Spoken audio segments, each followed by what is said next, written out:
a pyramid in Gympie. Hi, I'm Dr. Semir Osmanagić, PhD, in Mayan Pyramids, Discovery of the Bosnian Pyramids. In my book, Pyramids Around the World, I did not mention the pyramid in Australia, the Gympie Pyramid. Right now I'm in the town of Gympie, which is in the northeastern tip of the Queen's Land, land of the Queen of England. Queen's Land in Australia, eastern part of Australia. There have been reports, especially since 1970s, about potential step pyramid here, and even though it is not a touristic attraction, there has been people visiting the site. Of course, no traffic signs, so it's very hard to find the place. But before I say any more about potential pyramid, I'd like to say a few words about this place where I am right now. In front of me is the United Church in the Gympie. This church was first built back in the middle of 19th century, 1868, and then again the second time and the third time, 1890, and it seems that the work was completed only in the 1930s. What is most impressive is the wall behind me. 264 meters of wall that reaches up to 2.5 meters of beautifully dressed stones. Now, what is interesting about these stones?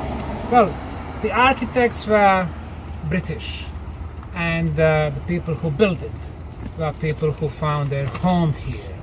It is not in European tradition to build walls or structures with the stones, every one of different size. The way we think about building it is to make blocks or to make bricks, all of them the same size, and then start building. It's very simple and it's very easy to manufacture. So the production is very easy. It's a mass production. You make millions of bricks or blocks and then you build your structures. But here, every stone is of different size. As we can see, there are not only 4 sides rectangular blocks or square blocks, but also blocks with 6 sides. Now, this is something that do not belong to our European tradition. And when we see some of the corner blocks, we have many more sides. We can even count them. 4, 5, 6, 7, 8, 9, 10, 11, 12, 13, 14 sizes. Is it something that we do, that we've been doing in the last few centuries? Never. However, is it a tradition of the pre-Inca civilizations in ancient Peru? Of course. You go to Cusco and you will see that the block with the most sides is the one with 26 sides. Along the Urubamba Valley, the sacred valley, all the way to Machu Picchu, there are structures with exactly same shaped blocks, just on the larger scale. The same thing when you go to some sites in Mexico. Same thing when you go to the Giza Plateau, what they called temples, where they were preparing bodies to be mummified. We can see the same style of construction. Finally, Bosnia, Croatia, Montenegro, very close to the Adriatic Sea, the same, however, megalithic walls. So the question is, who had architects and laborers to make hundreds of thousands of blocks, every one of them of different size, and to fit them like this? Not us. We can see that the stones are much older than the white settlements who came here a couple of centuries back, or even British when they first came here 500 years ago. Now, this is not the style of the Aborigines, or to be more precise, of the Origines, or original people of the land. This is something that belonged to somebody else who came here. Of course, they did not have churches, and this wall was not originally here. So, whoever hired people to build this church wall around the church, they would disassemble sections of the walls of previous structures, maybe some type of temples, transported them here, and reassemble them again. That was a huge task.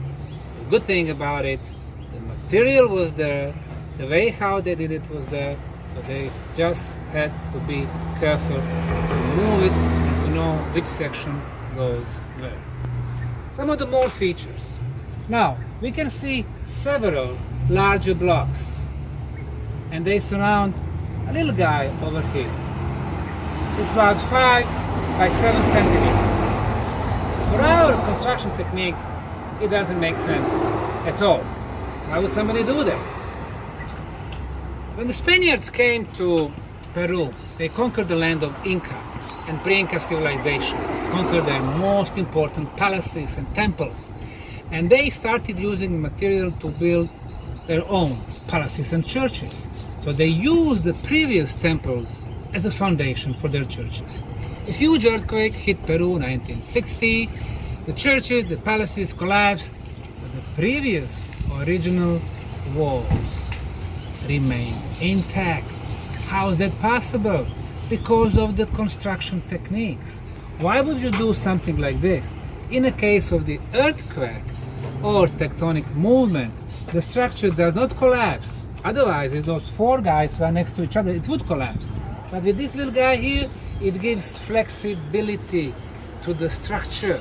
So the structure can breathe and then go back to the original position. The ancients were smart. So now, in eastern coast of Australia, one of the most beautiful parts of this wonderful country, just 45 minutes from the most beautiful beach, we have such a beautiful example of the wall that belonged to the very old megalithic civilization. When was the last time window for such civilizations worldwide? It was 5,000 to 8,000 years before present. That was the last one, with several other periods with such type of the walls, even going back 55,000 years before present. So Gympie is a very interesting place to visit. But the purpose of my visit was to see if there is a pyramid in Gympie. Even though the area is completely surrounded by wire, even though it's still a lot of trees, and bushes, and grass which has not been maintained, we found our way to the top of potential pyramid from 2 sides. Now, on our way there, we really have not seen the structure. Of course, we know about some of the supporting walls on one of the sides of the potential pyramid. So it seems to me that there was some anthropogenic activities. There was some work by people, by humans, not on very large scale, but on rather large scale. And that they were using not stones like this one, this belongs to the other builders, but different stones. They were collecting the stones. You can see the natural bedrock over there, so they are using smaller pieces, building dry walls. So on one side, when you look at the shape, it was getting an idea that it was like a stepped built structure. So we have a proof of building. So I would say that somebody was reshaping existing here with so much stones. I think they had a reason to believe that energetically this was rather potent place. And once you have a pointy hill, it does move the energy inside, getting it to the top. But you need something to initiate the movement of the energy. And in most cases, it is the water flow, the water stream. On our way to the Gympie pyramid, we did find a water stream. So once we have the movement of the water, it initiates the movement of the energy. The next thing, of course, are potential cavities, tunnels. Cavities amplify the energy. Now we did not find any cavity, but reading for some very nice internet resources. We find some sources on internet of people who are enthusiasts and who really want to give more light to this Gympie pyramid phenomenon.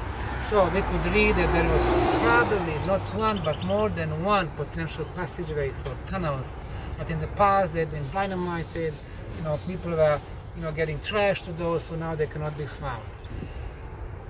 So we know also about the iron smelting on this particular hill, and we know about the gold finding in the wider area of Gympie. So we have some very important elements to realize that whoever was reshaping the hill or helping this hill look like a pointy hill, something like a tumulus, that they did know secrets of the energy.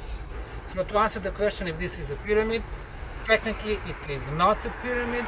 We do not have four triangular faces, we do not have obvious corners, we do not have even the same slope, we do not have side orientation, but what we do have is shaping on rather large scale using thousands and thousands of tons of stones, and that was a huge undertaking for whoever came here and most probably met original people of this land. So I would say those builders, they had the knowledge of construction, energy, spirituality, and most probably astronomy. On the very top of a pyramid-shaped hill, we can see several blocks. They are elongated, they're not very regular, so probably they were not even shaped. But when you have elongated block, putting it to stand upright, then it receives the energy from underground, and then it starts emitting the energy. Another thing, I would say that there are not a few, but many such blocks of different sizes on different sides of this pyramid hill. Why? Was it the idea from the builders to show their voyages around the planet? Because they needed to come to Australia, the sixth continent. That was a long, long journey. So did they have some ancient maps? As you know, the maps did exist that would show, for example, Antarctica before it was the ice continent. So probably there were some ancient maps in circulation, and somebody got hold of them either from Library of Alexandria or Baghdad or Istanbul or some of the ancient Greek libraries, and they had the ability to read them and then to travel. Not like the British did in the Middle Age, to come and conquer, but to travel and gain some more knowledge. So Gympie is a very intriguing place. I suggest everyone to come here and to give support to original people of the land, Kabi people, who are saying that Gympie shaped Pyramid Hill is cultural heritage of original people. I agree with that. They were here and this hill was shaped. So, in 2016, they placed a sign that this is a cultural heritage that belongs to Kabi people. That nobody should excavate without permission or take anything from them. The very next year, government of Australia, of this state, announced the plan. They are going to build a highway through that hill, destroying these remnants of ancient civilization. It's a shame. This is the knowledge that belongs to all of us. This is the cultural heritage of the planet. Potentially, this is the sixth continent with the pyramids.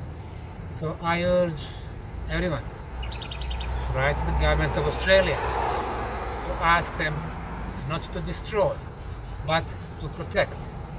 And we can see in the last couple of decades exactly the very Australian government have been showing the signs of recognizing original people. So I hope this will be another measure that will help everybody to be united like this uniting church has in its own name. Thank you very much.